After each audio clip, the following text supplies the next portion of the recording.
پاکستان غزہ میں امن کے لیے کردار ادا کرے گا، حماس کو غیر مسلح کرنے میں شامل نہیں ہوں گے، ترجمان دفتر خارجہ پاکستان نے اعلان کر دیا۔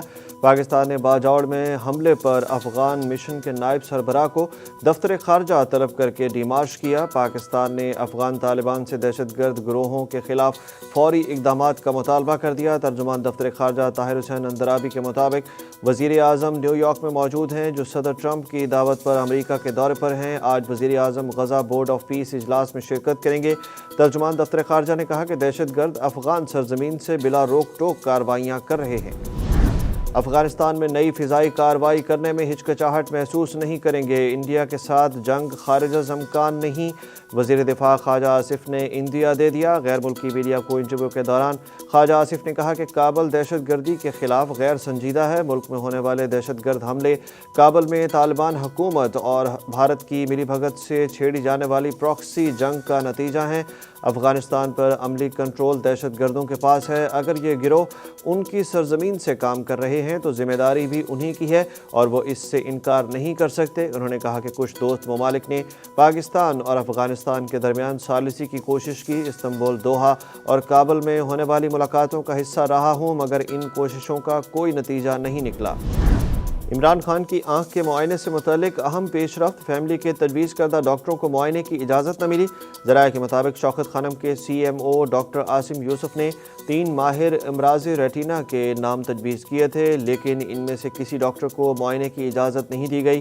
ڈاکٹر عاصم یوسف نے تجویز کردہ ڈاکٹروں کے نام سلمان اکرم راجہ کو فراہم کیے تھے۔ شوکت خانم کے ڈاکٹر عاصم یوسف اور ڈاکٹر خرم مرزا کو اڈیالہ جیل جانے کی اجازت نہ ملنے پر الشفا کے ڈاکٹر کو روانہ کیا گیا۔ ذرائع کے مطابق بانی پی ٹی آئی کو پہلا انجیکشن 25 جنوری کو لگایا گیا تھا، جبکہ دوسرا انجیکشن 25 فروری کو لگایا جانا ہے۔ عمران خان کو دوسرا انجیکشن جیل میں لگایا جائے گا یا ہسپتال منتقل کیا جائے گا، تاحال فیصلہ نہ ہو سکا۔ علیمہ خان 26 نومبر احتجاج کیس میں عدالت پیش، وارنٹ گرفتاری معطل ہو گئے۔ عدالت کے جج امجد علی شاہ چھٹی پر ہونے کے باعث کوئی کارروائی نہ ہو سکی۔ آئندہ تاریخ ہر صورت عدالت پیش ہونے کا حکم۔ سماعت کے بعد علیمہ خان نے میڈیا سے گفتگو کرتے ہوئے کہا کہ آخری ملاقات میں عمران خان نے کہا کہ یہ مجھے ختم کر دیں گے۔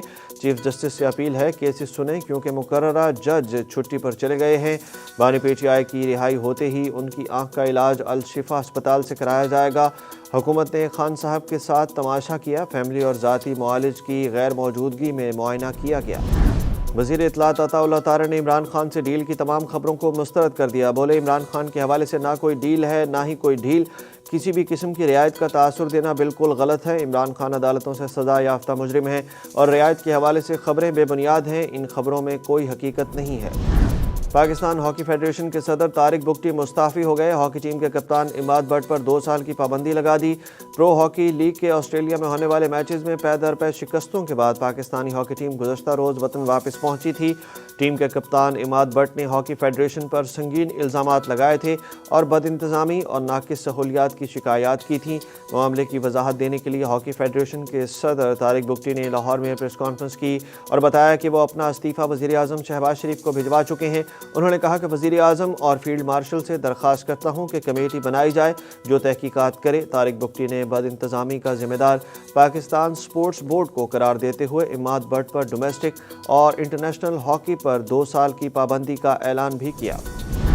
اسٹاک مارکیٹ دباؤ میں آ گئی۔ پاکستان اسٹاک ایکسچینج میں ایک ہی روز میں 7000 سے زائد پوائنٹس کی کمی، سرمایہ کاروں کے 700 ارب روپے ڈوب گئے۔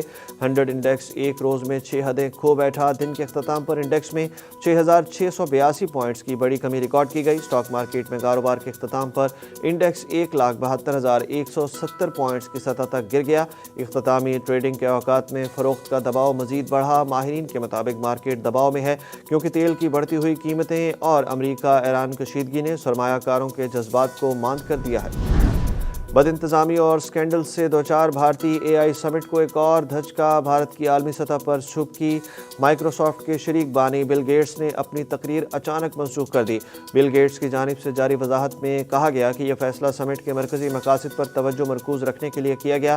بل گیٹس کے علاوہ انویڈیا کے بانی اور سی ای او جینسن ہوانگ کی غیر حاضری نے بھی ایونٹ کے آغاز کو مزید پیچیدہ بنا دیا۔ میڈیا رپورٹس کے مطابق بل گیٹس کے فیصلے کو گزشتہ ماہ امریکی محکمہ انصاف کی جاری کردہ ایپسٹین فائلز سے جوڑا جا رہا ہے۔